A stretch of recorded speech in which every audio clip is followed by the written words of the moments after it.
देखिए कल जो हम लोग पढ़ रहे थे उसको थोड़ा सा हम लोग कंक्लूड करने की कोशिश करते हैं और थोड़ी सी एक आधारभूमि ज्ञान मीमांसीय पक्ष के संदर्भ में हम आज रखना चाहेंगे। जो लोग फिलॉसफी पढ़ते आ रहे हैं उनको पता होगा कि ज्ञान मीमांसीय विवेचना में हम लोग किन बिंदुओं को देखते हैं और भारतीय और पाश्चात्य दोनों पक्षों में जो ज्ञान मीमांसीय विवेचना की जाती है उसके जो पक्ष होते हैं उनमें थोड़ा सा माइन्यूट डिफरेंस होता है। सामान्यतः एक ही विवेचना होती है, कुछ डिफरेंस होता है जब हम लोग पाश्चात्य दर्शन पढ़ेंगे, वहाँ की ज्ञान मीमांसीय विवेचना पढ़ेंगे तो हम लोग उसको देखेंगे। अभी जब भारतीय दार्शनिक पक्षों को हम लोग देख रहे हैं और उसमें ज्ञान मीमांसीय विवेचना कर रहे हैं,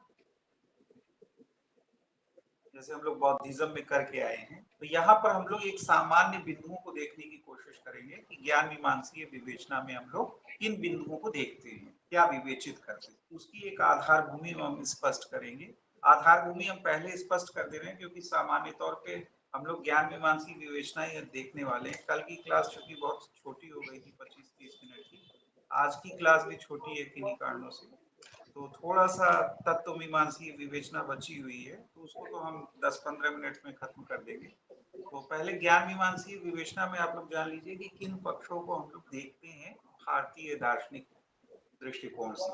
पहला एक बिंदु हम लोग देखते हैं ना कि किसी भी जब स्कूल को हम लोग पढ़ रहे होते हैं, जैसे अभी अद्वैत मत पढ़ रहे हैं, तो हम लोग इसमें देखने की कोशिश करेंगे ज्ञान मीमांसीय विवेचना में कि ज्ञान के स्वरूप के संदर्भ में इनका क्या मत है, यानी ज्ञान को वह किस रूप से परिभाषित करते हैं, डिफाइन कर रहे होते हैं। जब बौद्धिज्म पढ़ रहे थे तब हम लोग देखने की कोशिश किए, जैसे कृष्णा जी एक लेख लिख रही हैं प्रमाण संतलॉ और प्रमाण व्यवस्था के ऊपर, तो उसमें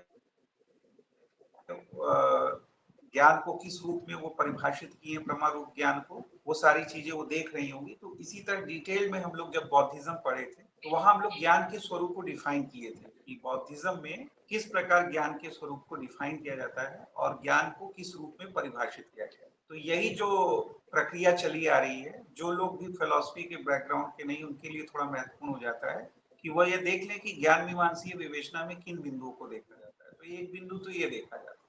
जब हम ज्ञान के स्वरूप, इसकी परिभाषा को समझ रहे होंगे तो साथ साथ हम लोग ये भी देखने की कोशिश करते हैं कि ज्ञान के जो भेद हैं, यानी टाइप्स ऑफ नॉलेज, ज्ञान के भेद के संदर्भ में भी वह स्कूल क्या कह रहा है और किन बेसिस पे ज्ञान के प्रकारों को डिफाइन कर रहा है, विभेदित कर रहा है। और जो प्रकार हैं, मुख्य रूप से आप जानिएगा कि भारतीय दर्शन में मुख्य रूप से, यानी पूरा सभी स्कूल इसको मानते हैं ऐसा नहीं, लेकिन मुख्यतः यानी 90% 95% स्कूल्स इस विभेद को मानते हैं कि सामान्य तौर पे वह ज्ञान को दो भागों में विभक्त करते हैं। एक कहते हैं प्रमारूप ज्ञान और एक को कहते हैं अप्रमारूप ज्ञान। ठीक है, प्रमारूप ज्ञान को हम लोग इंग्लिश में कहेंगे ऑथेंटिक नॉलेज। ठीक है, जो प्रामाणिक नॉलेज है, ऑथेंटिक नॉलेज। और जो है, जो ऑथेंटिक नॉलेज नहीं है उसको हम लोग अप्रमारूप ज्ञान के रूप में डिफाइन करते हैं।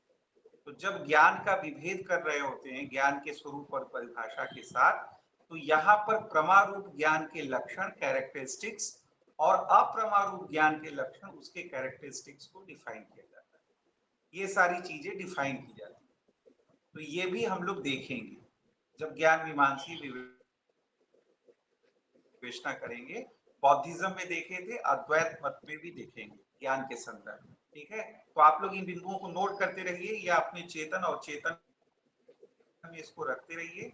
इसके उपरांत हम लोग एक और बिंदु की विवेचना करते हैं, ज्ञान के सोर्स, यानी जो ज्ञान हमें प्राप्त हो रहा है उसका जो स्रोत है, उस स्रोत के लक्षणों की विवेचना की जाती है। और भारतीय दार्शनिक परंपरा में यह विवेचना प्रमाण विवेचन के रूप में जो है ख्यात प्राप्त, इसकी ख्याति जो है प्रमाण विवेचन के रूप में है। प्रमाण को ही ज्ञान की प्राप्ति के साधन के रूप में यहाँ व्याख्यायित विवेचित किया गया है। ठीक है, तो इसमें हम लोग प्रमाण के लक्षण को जानेंगे कि जो भी स्कूल पढ़ रहे हैं उसमें प्रमाण के लक्षण को किस रूप में डिफाइन किया गया है। इन सारी चीजों की अवधारणाएं हम लोग इस बिंदु में समझने की कोशिश करेंगे, जिसको हम लोग कहेंगे ज्ञान का सोर्स। इसमें हम लोग प्रमाण विवेचन करेंगे। तो दो बिंदु मुख्य रूप से अभी आ रहे हैं, ज्ञान का स्वरूप, परिभाषा, इसी के अंदर ज्ञान का विभेद, मुख्य रूप से दो विभेद, प्रमारूप ज्ञान, अप्रमारूप ज्ञान। प्रमारूप ज्ञान के लक्षण, अप्रमारूप ज्ञान के लक्षण एवं प्रकार। ठीक है, तो ये सारी चीजों की हम लोग विवेचना करने की कोशिश करेंगे। ज्ञान के सोर्स के बाद जो हम लोग देखने की कोशिश करेंगे, जिसको हम लोग कहते हैं ऑथेंटिसिटी ऑफ नॉलेज, ज्ञान का प्रामाण्य। ठीक है, ज्ञान का प्रामाण्य। तो ज्ञान का जो प्रामाण्य होता है, ऑथेंटिसिटी ऑफ नॉलेज होता है, इस टॉपिक में हम लोग एक सिद्धांत की विवेचना करेंगे। जो भी स्कूल पढ़ेंगे उसके संदर्भ में हम ये विवेचना करेंगे, जिसको हम लोग कहते हैं प्रामाण्यवाद। आप लोग सभी लोग परिचित होंगे, जिनका भी बैकग्राउंड रहा है फिलॉसफी में, वो सभी इससे परिचित होंगे, प्रामाण्यवाद से। तो ये प्रामाण्यवाद की जो विवेचना होगी, जिसमें स्वतः प्रमाण परतः प्रमाण, और इसकी विवेचना थोड़ी डिटेल में भी होती है, लेकिन सामान्य तौर पे लोग नहीं करते क्योंकि इसमें क्लिष्टता होती है। यानी इसको ज्ञप्ति और उत्पत्ति दो दृष्टिकोणों से देखा जाता है। ज्ञप्ति यानी किस प्रकार से हम प्रमाण, किसी भी ज्ञान की प्रामाणिकता को हम किस प्रकार से जान पा रहे हैं, इसको ज्ञप्ति कहते हैं। और एक उत्पत्ति का संदर्भ भी आता है कि किसी भी ज्ञान की प्रामाणिकता किस प्रकार ओरिजिनेट कर रही है। तो दो बिंदुओं के आधार पे देखते हैं, और दोनों में विभेद होता है, और वह विभेद स्वतः और परतः के रूप में जाना जाता है। इसकी विवेचना डिटेल में आप लोग को इसमें की जाएगी, जब हम लोग ज्ञान की प्रामाणिकता से संबंधित टॉपिक पे अद्वैत मत की विवेचना करेंगे। और जो लोग बौद्धिज्म में के क्लास में रहे हैं, उनके साथ एक कंपैरेटिव संदर्भ भी आएगा, वो तुलनात्मक रूप से भी देख रहे होंगे।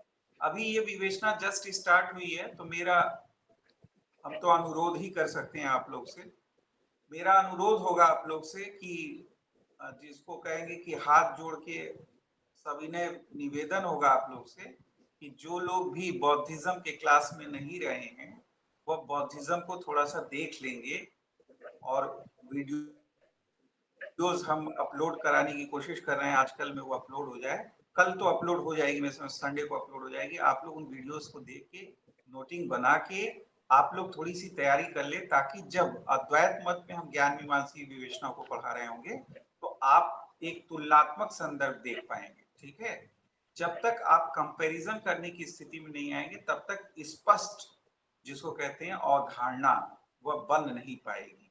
तो थोड़ा सा आपसे, आप लोग सभी लोगों से निवेदन है मेरा कि जो लोग भी नहीं रहे हैं बौद्धिज्म की क्लास में, वो अपने नोट्स वगैरह दोहरा लें, हमारे वीडियोस को देख लें, उसको समझ लें, ताकि जब यहाँ पढ़ाया जाए और कंपैरिजन किया जाए, तुलना की जाए, तो आपको कुछ बातें समझ में आ रही। ठीक है, तो एक बिंदु यह भी हम लोग ज्ञान मीमांसी विवेचना में देखेंगे। तो ये सारी विवेचना हम लोग करेंगे, यानी ज्ञान के स्वरूप, परिभाषा,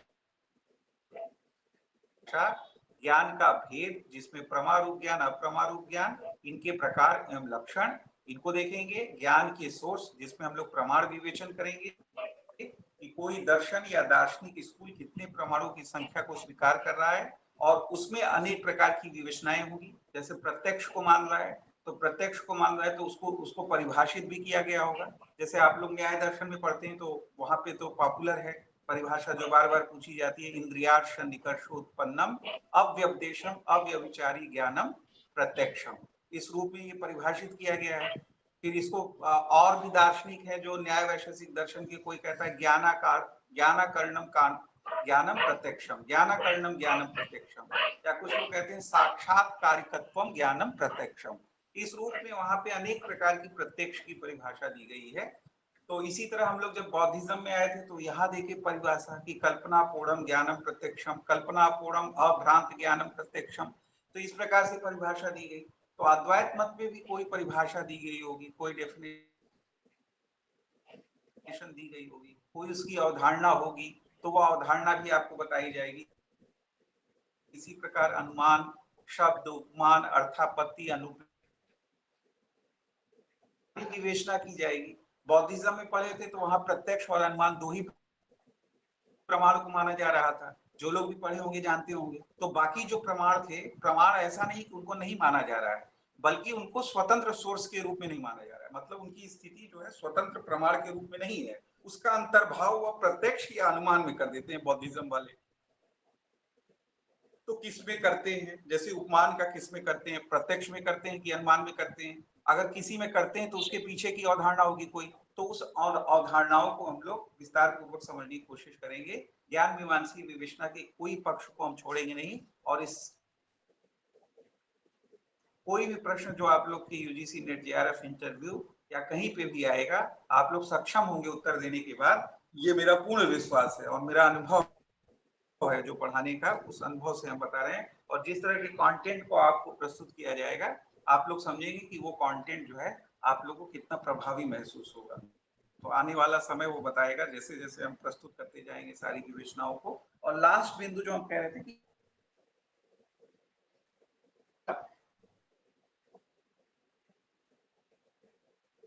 प्रमाण को मान रहा है, तो उसकी अवधारणा क्या है। हम लोग यहाँ पे ट्रिक वगैरह से नहीं सोचेंगे कि ट्रिक इससे याद कर लें कि यह स्वतः प्रमाण पर, यह सब ट्रिक से दर्शन शास्त्र नहीं पढ़ा जाता है, पहले हम बता देते हैं। जो लोग ट्रिक से पढ़ने की कोशिश करते हैं वो इस विषय के साथ न्याय नहीं कर रहे हैं, उनको कोई और विषय ले लेना चाहिए। ट्रिक वगैरह से दर्शन शास्त्र नहीं पढ़ते हैं, यहाँ अवधारणाओं को समझने की कोशिश करते हैं। कोई कॉन्सेप्ट अगर व्याख्यायित विवेचित किया गया है तो उसके पीछे की अवधारणा क्या है, उसके पीछे का दर्शन क्या है, उसका विश्लेषण करने की कोशिश करते हैं। जब तक आप ऐसा नहीं करेंगे तो आप न्याय नहीं करेंगे। ठीक है, तो ये सारी एक आधार भूमि, एक आधार रूपरेखा आप लोग को रखी गई है कि किस प्रकार से हम लोग ज्ञान मीमांसा विवेचना को पढ़ेंगे। संभवतः डिटेल में कल वाली क्लास, यानी जो मंडे को क्लास होगी, कल साप्ताहिक बंदी रहेगी इस चैनल पे जो है। हम लोग संडे को नहीं मिलते हैं, तो हम लोग मंडे को मिलेंगे 8 बजे। तो मंडे को जब 8 बजे मिलेंगे तो वहां पर डिटेल में ज्ञान मीमांसा विवेचना आरंभ होगी। आज भी हम कोशिश करेंगे कुछ पक्षों को आप लोग को बता दें, लेकिन जो कुछ तात्विक विवेचनाएं बच गई थी पहले हम उधर आप लोग का ध्यान आकर्षित करा दें। हो सकता है उससे एक दो प्रश्न आप लोग को आ जाए, तो उसको छोड़ना ठीक नहीं है। और प्लस ये अपना तरीका भी नहीं है कि किसी चीज को हम लोग छोड़ के आगे बढ़े, तो उसको पूर्ण कर देंगे।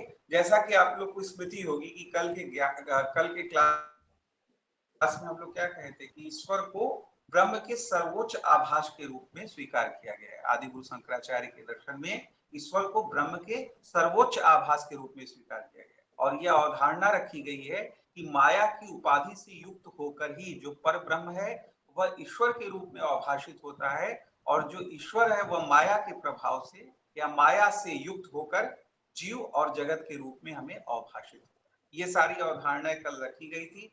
सर्वोच्च आभास ईश्वर को क्यों कहा जा रहा है, क्योंकि यहाँ इसको ईश्वर को मायापति के रूप में, माया के स्वामी के रूप में स्वीकार किया गया है। और माया की जो दो शक्तियां होती हैं, आवरण व विक्षेप, इनमें से केवल एक शक्ति, विक्षेप शक्ति ही माया की ईश्वर पर कार्य करती है, आवरण शक्ति कार्य नहीं करती। इसीलिए ईश्वर स्वयं को ईश्वर के रूप में नहीं जानता बल्कि पर ब्रह्म के रूप में जानता है। यह अवधारणा कल आपको संप्रेषित की गई। और आप लोग जानते हैं कि जब सब कुछ ये माया से जनित ही हो रहा है, तो आप लोग मूल रूप से क्या है कि ईश्वर जीव जगत ये सभी जो अवधारणाएं हैं वह हमारी सापेक्ष बुद्धि के लिए, जो हमारी जो सापेक्ष बुद्धि है, जो ज्ञाता और ज्ञेय के द्वैत में चलती है, यह जो सापेक्ष बुद्धि जिस तरीके से कार्य कर रही होती है, रिलेटिव, जिसको हम लोग सापेक्ष बुद्धि मतलब रिलेटिव इंटेलेक्ट, जिस सेंस में हमारी काम कर रही होती है, उसके संदर्भ में ये सब है, माया जनित प्रपंच जनित है। इसलिए जब अविद्या माया चली जाती है, यानी माया का निराश हो जाता है ब्रह्म ज्ञान से, तो यह तीनों भी क्या हो जाते हैं, इनका तीनों का भी निरोध हो जाता है। यानी ईश्वर जीव जगत जो तीनों एक साथ भाषित हो रहे होते हैं, इनका निराश भी एक साथ हो जाता है। ठीक है, क्योंकि हम लोग जैसे मोक्ष विचार में पढ़ेंगे कि यहाँ पर क्रिया की गंध मात्र भी नहीं होती। आप लोग की पुस्तकों में लिखा होगा कि मोक्ष की अवधारणा में आदि गुरु शंकराचार्य की क्रिया की गंध मात्र भी नहीं होती। इसलिए यहाँ कुछ होना या पाना नहीं होता, कोई क्रिया नहीं होती, अविद्या ही आती है, अविद्या ही चली जाती है। और चली कैसे जाती है, जब हमें ब्रह्म साक्षात्कार हो जाता है, जब हमें पारमार्थिक ज्ञान हो जाता है, तो अविद्या क्या हो जाती है, उसका निरोध हो जाता है। क्योंकि माया के लक्षण को ही इसी रूप में आपको व्याख्यायित किया गया है कि ये क्या है, अनादि है लेकिन शांत है, यानी इसका अंत है। और इसका अंत किससे होता है, ब्रह्म साक्षात्कार या ब्रह्म ज्ञान से होता है। तो ये सारी अवधारणाएं कल की क्लास में सारी चल रही थी, उसकी बहुत दोहराव की आवश्यकता नहीं है। थोड़ा सा एक कंपैरिजन रह गया था और साक्षी संबंधी एक विचार, विशिष्ट विचार था जो रह गया था, उस पर थोड़ा सा हम प्रकाश डाल के देखते हैं कि कितना समय हमारे पास बचता है। तो थोड़ी सी ज्ञान मीमांसा अवधारणा हम लोग ज्ञान के स्वरूप के संदर्भ में थोड़ी सी विवेचना करने का प्रयास करेंगे। देखिए, कंपैरिजन करें अगर ईश्वर और जीव के संदर्भ में, तो आपकी पुस्तकों में भी अनेक प्रकार के बिंदु दिए गए हैं और ईश्वर जीव को कंपैरिजन में कंपैरेटिव दृष्टिकोण से व्याख्यायित करके इन दोनों अवधारणाओं को समझने की कोशिश की गई है। जैसा कि पूर्व के क्लासों में भी आपको लगता होगा हम बहुत तेजी से बहुत फास्ट बोल रहे हैं, तो बहुत परेशान मत होइए, फास्ट बोल रहे हैं लेकिन ध्यान पूर्वक सुनिएगा तो समझ में आएगा। हम लोग के पास सिलेबस भी बहुत है, बहुत ज्यादा सिलेबस है, इसलिए स्पष्टता के साथ बोल रहे हैं, थोड़ा तेज बोल रहे हैं लेकिन स्पष्टता के साथ बोल रहे हैं, ध्यान पूर्वक समझेंगे, इसको सुनेंगे तो सारी चीजें समझ में आएंगी। ठीक है, कोई चीज जो है अस्पष्ट रूप से नहीं बोली जा रही है, तो उसको ध्यान पूर्वक आप लोग अवधान के साथ,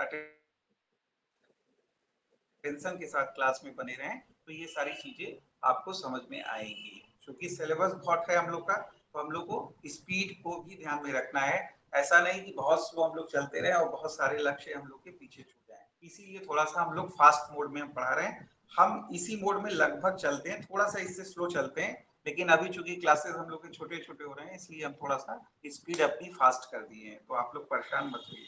देखिए कुछ बिंदु जो कंपैरिजन के आप लोग के दिए हैं ईश्वर और जीव के संदर्भ में, एक कंपैरेटिव बिंदु तो आप लोग को मिल ही गया होगा कि जीव पर माया या विद्या की आवरण और विक्षेप दोनों शक्तियां कार्य कर रही होती है। लेकिन ईश्वर के संदर्भ में, क्योंकि ये मायापति है, माया के स्वामी है, ईश्वर स्वयं को ईश्वर के रूप में नहीं बल्कि पर ब्रह्म के रूप में जानता है। यहाँ पर जो माया या विद्या है उसकी केवल विक्षेप शक्ति कार्य कर रही होती है, और इसी विक्षेप शक्ति से हमें जीव और जगत अवभाषित होता है।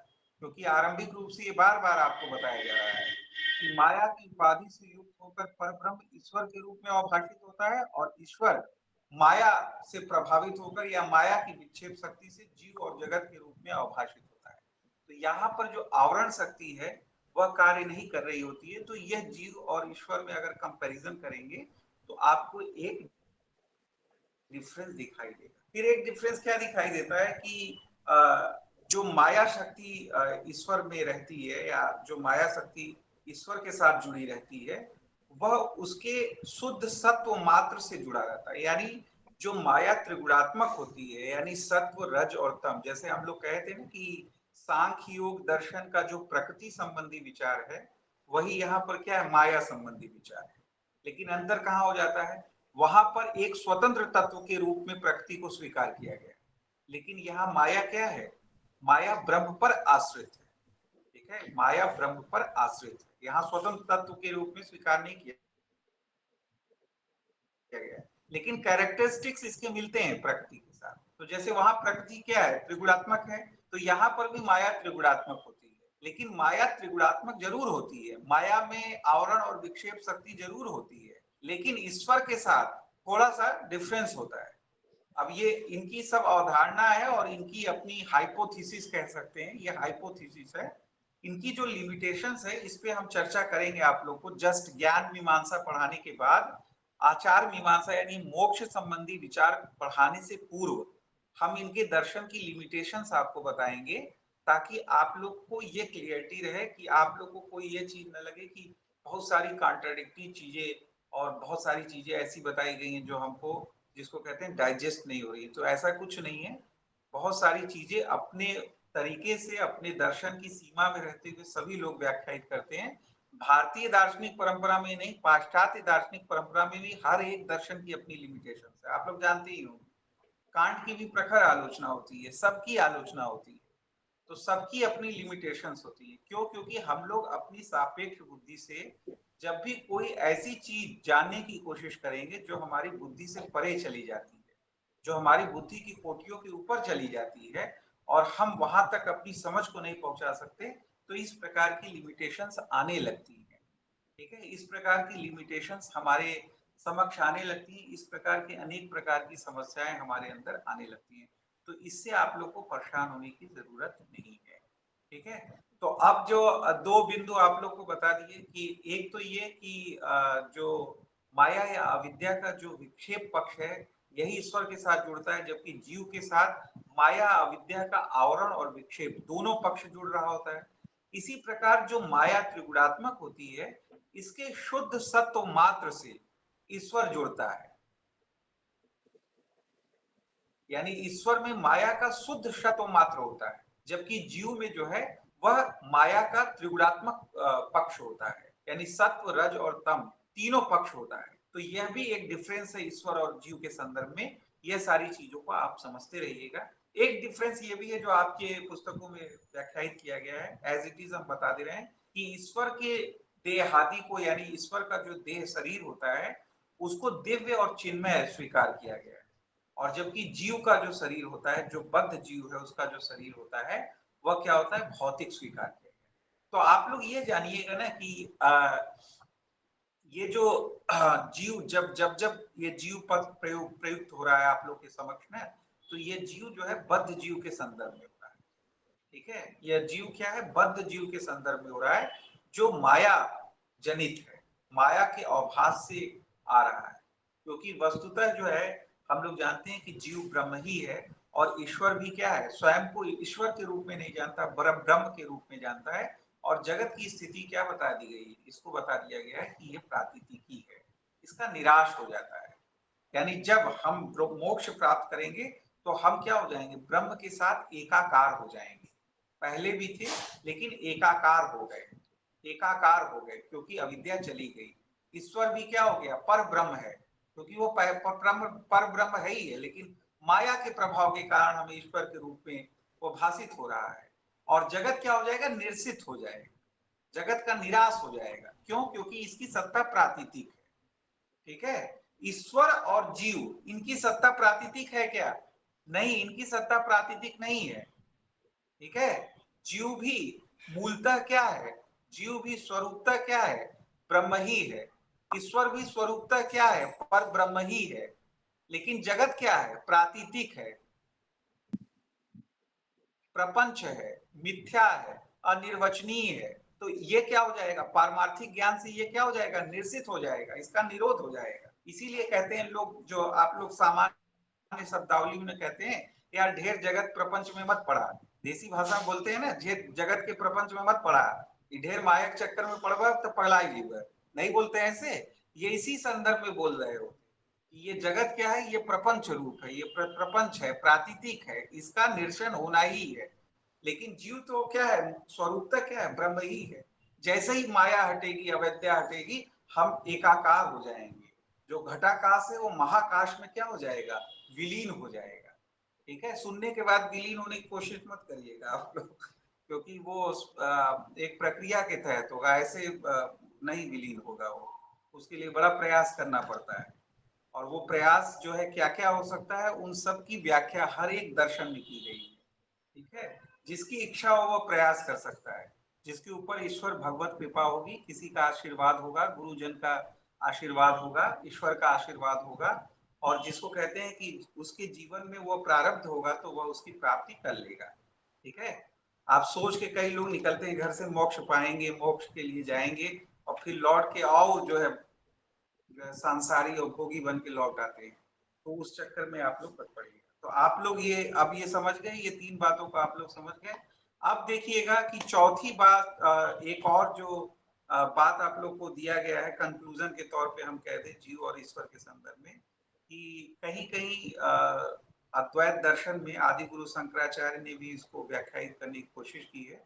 और जब हम लोग रामानुज का विशिष्टाद्वैत दर्शन पढ़ेंगे तो हम लोग इसको डिटेल में पढ़ेंगे कि जो जीव है उसको ईश्वर के अंश के रूप में बताया गया। जैसे आप लोग जब पढ़ेंगे तो वहां पे हम लोग कहते हैं कि ईश्वर जीव जगत में अंश अंशी संबंध, ये आता है ना, आप लोग के क्वेश्चन भी पूछा जाता है, ईश्वर जीव जगत में अंश अंशी संबंध है। ठीक है, शरीर और आत्मा का संबंध है, शरीर शरीरी का संबंध है, ऐसा संबंध स्वीकार किया जाता है रामानुज के दर्शन में। इसीलिए वो अद्वैत विशिष्ट प्रकार का अद्वैत। ठीक है, वहां चित्त और अचित यानी जीव और जगत को ईश्वर के अंग के रूप में स्वीकार किया गया, तो इसको अंग अंगी संबंध कहते हैं। तो यहाँ पर भी जीव को ईश्वर का अंश कहा जा रहा है, लेकिन आदि गुरु शंकराचार्य कहते हैं कि जैसा रामानुज कहते हैं कि ये जो अंशत्व होता है, वह अंशत्व क्या होता है, वास्तविक होता है, रियल होता है। इसीलिए विशिष्टाद्वैत दर्शन का प्रतिपादन कर रहे होते हैं। लेकिन ये अद्वैत मत का प्रतिपादन करते हैं तो वो कहते हैं कि यह जो अंशत्व है यह वास्तविक नहीं है, बल्कि अविद्याजन्य प्रतीति मात्र है। ठीक है, यह अंशत्व क्या है, प्रतीति मात्र है। मूल स्वरूप में जीव और ईश्वर क्या है? ब्रह्म ही है, और जगत क्या है? प्रपंच है। इसका बाद होना ही है पारमार्थिक ज्ञान से। तो आप लोग इतना समझ गए होंगे अब मेरे समय से। इसकी जो ये सामान्य अवधारणा थी आप लोग के समक्ष आ गई होगी। वीडियो अपलोड हो जाएगा, दोबारा सुन लीजिएगा, सीडी शर्मा वगैरह पढ़ लीजिएगा, ध्यान पूर्वक पढ़िएगा। जितना हम बता रहे हैं ना उसी को अंडरलाइन करके पढ़िएगा। उसमें बहुत कुछ लिखता है, बार बार रिपीट करता रहता है। तो जिसको कहते हैं ना कि किसी चीज को देख के उसमें से चीजों को निकाल लेना, यह भी एक कला होती है। जब वो कला में आप लोग पारंगत हो जाएंगे, नोटिंग वगैरह अपना बनाना और ये सारी चीजें, कभी आप लोग को हम फोटो खींच के अपने नोट्स वगैरह दिखाएंगे, कैसे हम नोट्स वगैरह बनाते हैं और कैसे हमने मेहनत की है बहुत सारी चीजें। तो आप लोग को उससे प्रेरणा मिलेगी, ठीक है। तो वो सारी चीजें तो आप लोग एक बार जब नोट्स बना लेंगे ना तो आपको पुस्तकों में जाने की आवश्यकता नहीं पड़ेगी। हम रेयर में पुस्तकों में जाते हैं कभी कभी रेफरेंसेस के लिए, नहीं तो सामान्य तौर पे हमारे जो अपने सारे चीज नोट्स बनाए हुए हैं उन्हीं के थ्रू हम सारी चीजों को पढ़ाने और पढ़ने, समझने, संप्रेषित करने, विश्लेषित करने और विवेचित करने का प्रयास हम करते हैं उसी के माध्यम से। और बार बार इसके दोहराव से क्या होता है, चीजें और स्पष्ट होती चली जाती हैं। एक और अवधारणा है जो लास्ट में बसती है आप लोग के समक्ष, जिसको हम स्पष्ट कर दें, आप लोग की पुस्तकों में भी दिया है, मेरे समझ से सीडी शर्मा में नहीं दिया है। अगर नहीं दिया है तो हम बता दे रहे हैं, और इसके बाद आप लोग के व्हाट्सएप ग्रुप पे जो अपना एकेडमी है उस ग्रुप पे हम इसकी स्क्रीनशॉट भेज देंगे। जो हमारे पास बना हुआ है पिक्चर, आप लोग उसका प्रिंट आउट निकाल के रख लीजिएगा, और जिसके पास होगा ऑलरेडी बना होगा तो उसके लिए कोई इश्यू नहीं है। इसमें क्या है कि ईश्वर और जीव के बीच के संदर्भ की अवधारणा है, ठीक है। ओके। जो ईश्वर और जीव के बीच जो है एक संबंध की अवधारणा को व्याख्यायित किया गया है, और यह एक चैलेंज रहा है हमेशा अद्वैत दर्शन में। जैसे बहुत सारे चैलेंजेस रहे हैं इनके लिए, वैसे एक संबंध ये भी रहा है, जैसे ईश्वर और जीव के बीच के संबंध को किस प्रकार व्याख्यायित किया जाए। तो जैसा अभी हमने व्याख्यायित करने की कोशिश की कि कुछ लोग कहते हैं कि जो है ये जीव जो है ईश्वर का अंश है। तो आदि गुरु शंकराचार्य कहते हैं कि अंश तो वास्तविक न होकर बल्कि प्रातीतिक होता है, अवभाषित होता है। तो इसी से संबंधित एक सिद्धांत है जिसको हम लोग कहते हैं आभासवाद, सुने होंगे ना। तो ईश्वर और जीव के संबंध के संदर्भ में एक सिद्धांत है जो अद्वैत वेदांतियों में प्रसिद्ध है, और जिसको आदि गुरु शंकराचार्य भी फॉलो करते हैं, जिसको हम लोग कहते हैं आभासवाद, ठीक है। इस आभासवाद का अभिप्राय क्या होता है? वही अभिप्राय होता है जो बताया जा रहा है कि जीव जो है ईश्वर का अंश है, लेकिन यह जो अंशत्व है वह क्या है? आभास मात्र है, प्रतीति मात्र है। तो इसको इस रूप में व्याख्यायित किया जाता है, माया और अविद्या को अलग अलग लेके। लेकिन सामान्य तौर पे आप समझिएगा, आदि गुरु शंकराचार्य, बार बार हम रिपीट कर रहे हैं, माया और अविद्या में कोई भेद नहीं करते। कालांतर के जो अद्वैत वेदांती हैं वह माया और अविद्या में भेद करते हैं, थोड़ा डिफरेंस बताते हैं। कभी कभी मूला विद्या तुला विद्या, इसके संदर्भ में भी कुछ प्रश्न आता है, वो भी हम स्पष्ट कर देंगे, परेशान मत होइएगा। कोई ऐसा पक्ष नहीं होगा जो हम छोड़ के चले जाएंगे, ठीक है। हम हर एक पक्ष को लेते हुए चले जाएंगे, क्योंकि वो हमारे दिमाग में चलता रहता है। अगर कोई चीज छूट भी जाती है ना, तो हम रात में जब सोते रहते हैं तो हमें याद आ जाता है कि ये चीज तो हम नहीं पढ़ाए थे, तो वो चीज अगले दिन हम आके कवर कर लेते हैं। तो वो सब मेरा माइंड उस रूप में काम कर रहा होता है, इसको लेके आप लोग निश्चिंत रहिएगा। तो यह पक्ष है।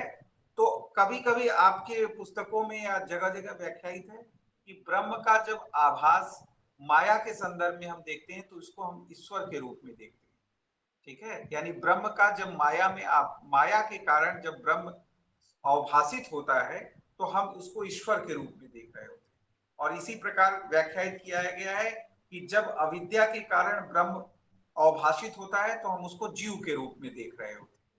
तो यहाँ अविद्या यूज कर लीजिए चाहे माया यूज कर लीजिए, क्योंकि आदि गुरु शंकराचार्य के लिए दोनों एक ही है। तो एक प्रकार से माया या अविद्या की अवभास के रूप में, प्रतीति के रूप में ईश्वर और जीव को स्वीकृत किया गया है। यही आभासवाद के सिद्धांत में बताया गया है, और यही आदि गुरु शंकराचार्य को स्वीकृत है, यह जान लीजिएगा, ठीक है। आदि गुरु शंकराचार्य को यही दार्शनिक सिद्धांत स्वीकृत है ईश्वर और जीव के संदर्भ में, और माया और अविद्या दोनों में वह कोई भेद नहीं कर रहे होते। दो और सिद्धांतों की चर्चा अद्वैत वेदांती करते हैं, जिनकी चर्चा जो पुराने फिलॉसफी से जुड़े हुए लोग हैं वह सुने होंगे पहले से, जो लोग नहीं है जुड़े पहले से वो अभी सुन लें, और हो सकता है अगर पढ़ लिख रहे हो तो सुन लिए हो। तो उसमें से दो सिद्धांत जो बार बार चर्चा किए जाते हैं, एक को हम लोग कहते हैं प्रतिबिंबवाद और एक को कहते हैं अवच्छेदवाद। दो वादों की और चर्चा अद्वैत वेदांती ईश्वर और जीव के संबंध के संदर्भ में कर रहे होते हैं। एक तो आभासवाद है जिसको आदि गुरु शंकराचार्य स्वीकार कर रहे हैं, और दो और वाद हैं जिसको प्रतिबिंबवाद और अवच्छेदवाद कहते हैं। यह इन दोनों के लिमिटेशंस को आदि गुरु शंकराचार्य जान रहे होते हैं और इनके लिमिटेशंस को बताते हैं, इसलिए वह आभासवाद की ओर जाते हैं। अब देख लीजिए प्रतिबिंबवाद क्या है, नाम से ही स्पष्ट है, प्रतिबिंब की बात की जा रही है। यानी जब ब्रह्म का अविद्या में प्रतिबिंब होगा तो वह जीव के रूप में होगा, जब ब्रह्म का माया में प्रतिबिंब होगा तो वह ईश्वर होगा। इसी को प्रतिबिंबवाद कहेंगे, यानी प्रतिबिंब से व्याख्यायित किया जा रहा है। अब आदि गुरु शंकराचार्य इसकी लिमिटेशंस को जानते थे, इसलिए वो इसकी लिमिटेशन समस्या को इंगित करते हैं और आभासवाद की ओर चले जाते हैं। वो ये कहते हैं कि चूंकि ब्रह्म और माया दोनों को जो अद्वैत मत है वह निराकार स्वीकार कर रहा होता है, इनका कोई आकार नहीं होता, माया का भी कोई आकार नहीं है, और पर ब्रह्म भी हम लोग जानते हैं कि जो पर स्वरूप है वह क्या है, निराकार है, निर्गुण है, निर्विशेष है। ये सारी उपाधियां उनको, ये सारे पद उनको अवहित कर रहे होते हैं पर ब्रह्म के संदर्भ में, तो वह भी निराकार है, और जो माया है उसको भी निराकार माना गया है। तो प्रतिबिंबवाद के साथ ये लिमिटेशन आती है कि आखिर जो निराकार है उस निराकार का निराकार में प्रतिबिंब कैसे होगा, ये तो संभव ही नहीं होगा। इसलिए यहाँ ये लिमिटेशंस आ रही होती हैं, इसके लिए वो प्रतिबिंबवाद को स्वीकार नहीं करते। अब एक वाद और आता है जिसको हम लोग कहते हैं अवच्छेदवाद। अवच्छेद का मतलब होता है अवच्छिन्न, या इसको हम लोग कहते हैं सीमित होना। तो इसी को हम लोग अंग्रेजी में कहते हैं लिमिटेड हो जाना, सीमित हो जाना, परिच्छिन्न हो जाना, या अवच्छिन्न हो जाना, या अवच्छेदवाद के रूप में इसको व्याख्यायित किया जा रहा होता है, यानी सीमित हो जाना या अवच्छिन्न हो जाना। तो स्पष्ट है कि अब सिंपल सा बात हो गया कि ब्रह्म जो है जब अविद्या से सीमित होता है, अवच्छिन्न होता है, तो जीव के रूप में भासता है, जीव के रूप में हमें सामने आता है। और जब ब्रह्म जो है सीमित होता है माया से, तो वह ईश्वर के रूप में हमारे समक्ष आता है। लेकिन अब फिर यहाँ ये समस्या आती है कि भाई सीमित सीमित अवच्छिन्न होने की बात की जा रही है कि भाई माया नित्य ब्रह्म को कैसे सीमित कर सकती है। आप लोग भी बार बार प्रश्न उठाते हैं ना, स्टार्टिंग में भी कई लोग उठाए कि भाई माया कैसे नित्य ब्रह्म को सीमित कर सकती है, उसको कैसे अवच्छिन्न कर सकती है, सीमित तो नहीं कर सकती वह उसको। ठीक है, तो यहाँ पर भी समस्या आई। तो एक ही चीज आया कि केवल हम इसको प्रतीति मात्र माने, एक अवभास के रूप में लें, इसीलिए अध्यास को व्याख्यायित किया कि स्मृति रूप परत्र पूर्व दृष्टा अवभास अध्यास है। अध्यास भ्रम माया क्या है, एक विशिष्ट प्रकार का अवभास है जो निर्षित हो जाता है, जो अपने उच्चतर ज्ञान से निर्षित हो जाता है। तो ब्रह्म ईश्वर और जीव के रूप में क्या होता है, अवभासित होता है, एक प्रकार का अध्यास होता है, भ्रम होता है, और यह उच्चतर ज्ञान यानी ब्रह्म के ज्ञान से, ब्रह्म साक्षात्कार से क्या होता है, निर्षित हो जाता है। तो यही सिद्धांत उनको बेस्ट लगा, इसी रूप में हम करेंगे तो यहाँ न तो सीमित होगा और न तो प्रतिबिंब की बात आएगी कि कैसे निराकार निराकार का प्रतिबिंब स्वीकार करें। तो हम इसको आभास ही मान लेते हैं और आभास के रूप में हम व्याख्यायित करने की कोशिश करते हैं, यही बेस्ट होगा। इसमें कोई प्रकार की लिमिटेशंस उस स्तर पे नहीं दिखाई देंगी जैसा कि दो सिद्धांतों में दिखाई दे रही हैं। इसलिए आदि गुरु शंकराचार्य इस और जीव के संदर्भ में आभासवाद की अवधारणा को स्वीकृत है। ठीक है, तो इतनी अवधारणा आप लोग को समझ में आ गई हो। ठीक है, नहीं समझ में आएगी धीरे धीरे आ जाएगी, और जो है दोबारा सुन लीजिएगा आ जाएगी, पढ़ लीजिएगा आ जाएगी। और हम तो अभी कई बार रिपीट करते ही रहेंगे, अभी जब इंटरेक्टिव क्लासेस होंगी और प्रश्नों को सॉल्व करेंगे तब भी होगा। अब एक लास्ट अवधारणा रह गई है जो इनके तत्वमीमांसी विवेचना में रहेगी, जिसको हम लोग साक्षी संबंधी विचार कहते हैं। अब देखिए ये भी अपनी आप में एक विशिष्ट अवधारणा है, और इनके ज्ञान मीमांसी पक्ष में भी साक्षी का बड़ा रोल है। ठीक है, तो यह जो तत्व है इसका रोल इनके ज्ञान मीमांसी विवेचना में है, क्योंकि यह हमारे किसी भी अनुभव का आधार होता है। साक्षी चैतन्य क्या है? हमारे किसी भी अनुभव का आधार होता है। ठीक है। और इसको हम लोग आरंभिक रूप से भी जब हम लोग एक व्याख्या कर रहे थे, जो लोग मेरे पहले वाले क्लास में अद्वैत दर्शन के नहीं होंगे वो नहीं सुन पाए होंगे, लेकिन जो लोग होंगे उनको ये स्मृति आएगी जब हम ये बोलेंगे कि आरंभिक रूप से हम जब यह व्याख्या आप लोग के समक्ष कर रहे थे कि जो चैतन्य होता है, आत्म चैतन्य होता है, उसकी अभिव्यक्ति की 3 व्यवहारिक अवस्थाएं होती हैं। आप लोग को याद आ रहा होगा कि 3 व्यवहारिक अवस्थाएं होती हैं, जिसको हम लोग जागृतावस्था, स्वप्नावस्था और सुषुप्ति की अवस्था कहते हैं। तो जब इस चीज को हम व्याख्यायित कर रहे थे आप लोग के समक्ष, तो वहां पर साक्षी चैतन्य को हमने डिफाइन किया था कि साक्षी चैतन्य किस प्रकार से हमारे अनुभव को संभव बना रहा होता है। ठीक है। तो समय कम है इसलिए हम आप लोग से पूछेंगे नहीं। नरेंद्र मोदी व्हाट्सएप पे फोटो डाल रहे हैं और डिस्टर्ब कर रहे हैं, करने दीजिए, उनका अपना काम है। अब देखिए 2-4 मिनट और लेते हैं और इसको समाप्त करते हैं कि पूछेंगे नहीं हम, चूंकि समय कम है इसलिए पूछने में समय चला जाएगा। जैसा कि आप लोग को हमने स्पष्ट किया था कि जब सामान्य रूप से हम लोग जागृतावस्था में सारी प्रक्रियाएं हो रही होती हैं, तो इस जागृतावस्था में क्या प्रक्रिया हो रही होती है? जागृतावस्था में जो हमारी बाह्य इंद्रियां होती हैं वह बाह्य अर्थ के साथ क्या करती हैं? सन्निकर्ष करती हैं। जब यह सन्निकर्ष होता है तो हमको क्या होता है? बाह्य पदार्थ का ज्ञान होता है। किस प्रकार ज्ञान होता है कि जब इंद्रिय अर्थ के साथ सन्निकर्ष करती है तो यहाँ एक पद प्रयुक्त हुआ है जिसका स्पष्टीकरण अभी आपको मंडे वाली क्लास में डिटेल में करेंगे, जिसको हम लोग अंतःकरण कहते हैं। एक मीडिएटर का काम करता है। ठीक है।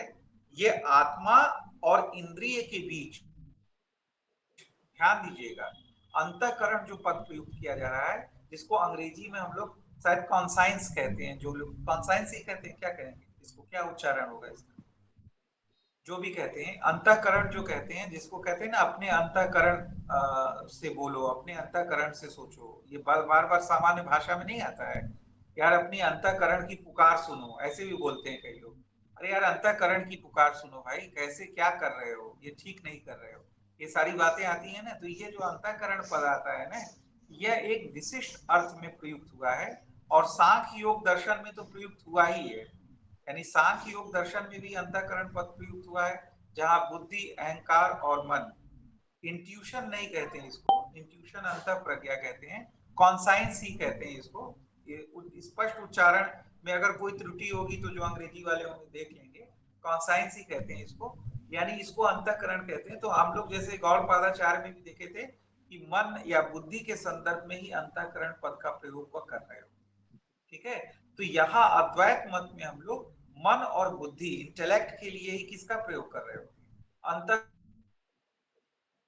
अंतःकरण पद का प्रयोग कर रहे होते हैं। और हम लोग देखेंगे सांख्य योग दर्शन में कि मन, बुद्धि और अहंकार, इनको संयुक्त रूप से हम लोग अंतःकरण के रूप में डिफाइन कर रहे होते हैं। तो थिएटर के रूप में काम करता है। तो जब हमारी इंद्रिय का विषय के साथ सन्निकर्ष होता है तो यह अंतःकरण ही क्या करता है?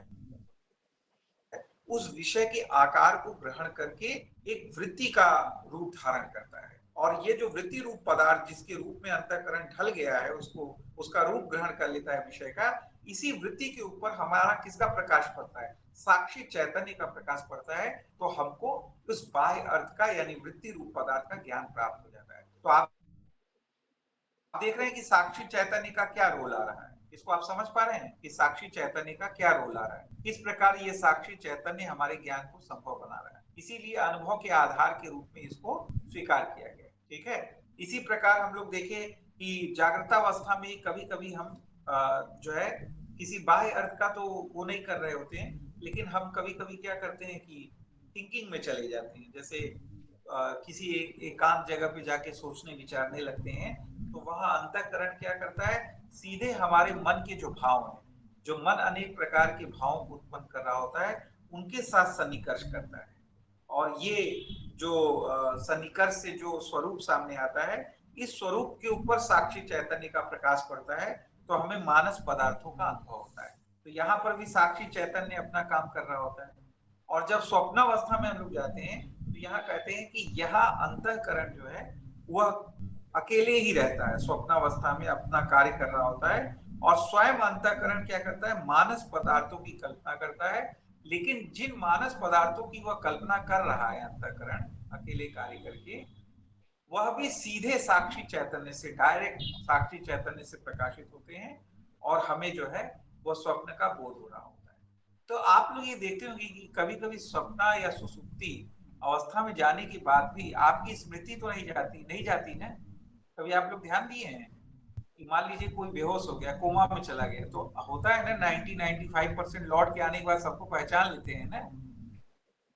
होता है ना ऐसा कि आप जो है एकदम सुसुप्ति में चले गए, मान लीजिए ध्यान में चले गए 4 घंटे 5 घंटे 2 दिन 4 दिन, लेकिन जब वापस आते हैं तो आपको सारी स्मृतियां वापस आती हैं, सब चीज रहता है।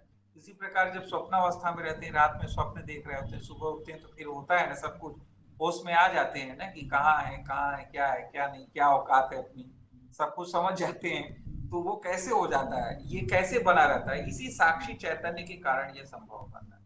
ठीक है, इसीलिए ये जो है इसी इसी के संदर्भ में ये साक्षी चैतन्य की भूमिका होती है।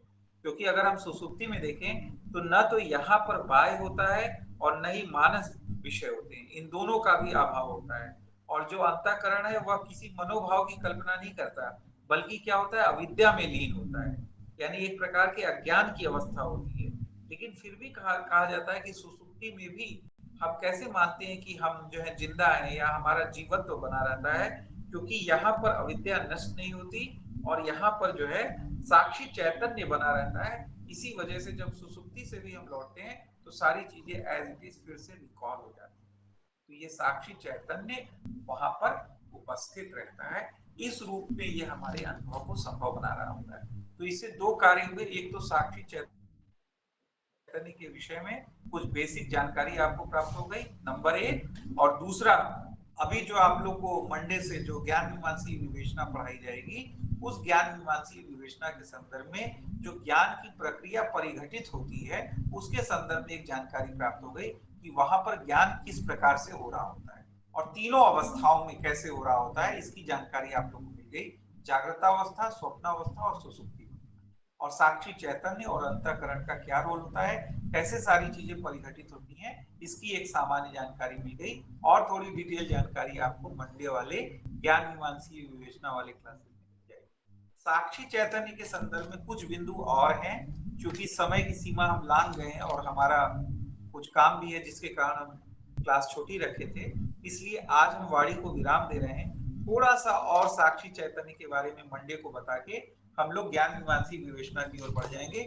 ज्ञान मीमांसी विवेचना 3 से 4 दिन चलेगी और इसके बाद आचार मीमांसी विवेचना लिमिटेशंस, यानी 7 से 8 क्लासेस और चलेंगी। इसके बाद आपका अद्वैत मत समाप्त हो, ठीक है, फिर हम लोग आगे बढ़ेंगे। आप लोग रुक जाइएगा, आपका अटेंडेंस का स्क्रीनशॉट